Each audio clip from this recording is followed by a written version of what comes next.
একটি মহল, যে মহলটি আমাদের এই বাংলাদেশকে একটি অশান্ত বাংলাদেশ করা যায় সেটা লক্ষ্যে ভারতের একটি চক্র, সেটা আমাদের এই দেশ স্বাধীন হওয়ার শুরু থেকেই তারা আমাদের পিছিয়ে লেগে রয়েছিল।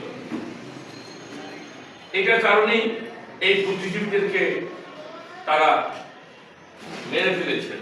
এই ভারত সরকার তখন ইন্দিরা গান্ধী এবং ইন্দিরা গান্ধী তখন ছিল এই মূল।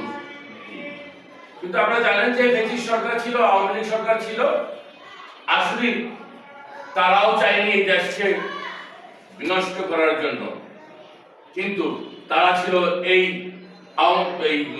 ভারতের এজেন্ট ছিল।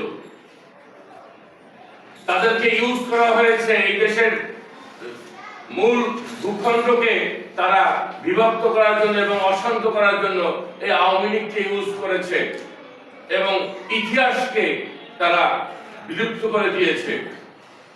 আপনারা জানেন শহীদ রাষ্ট্রপতি জিয়াউর রহমান সেই দেশের ঘোষক ছিলেন। সেই কথাগুলো লেখিত যে বইয়ের ভাষার ভিতরে ছিল সেটিও চেঞ্জ করে দেওয়া হয়েছিল। এখন পর্যন্ত কিন্তু শেষ করেনি। এখনো এই বুদ্ধিজীবীদেরকে বিনষ্ট করার জন্য এবং তাদেরকে শেষ করার জন্য এখনো কিন্তু এই ভারত আমাদের পিছনে লেগে রয়েছে। আপনারা দেখেছেন যে হাদি যে ছাত্র নেতা ছিলেন এবং তাকে উচিত কথা বলার জন্য তাকে কিন্তু মাথায় গুলিবিদ্ধ হতে হয়েছে। এরকম বহু হাদির আরো জীবন শেষ হবে। এই ভারত যতদিন পর্যন্ত তাদেরকে আমরা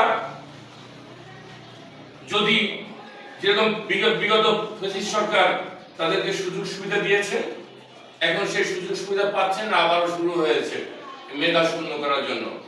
আজকে 14 ডিসেম্বর এই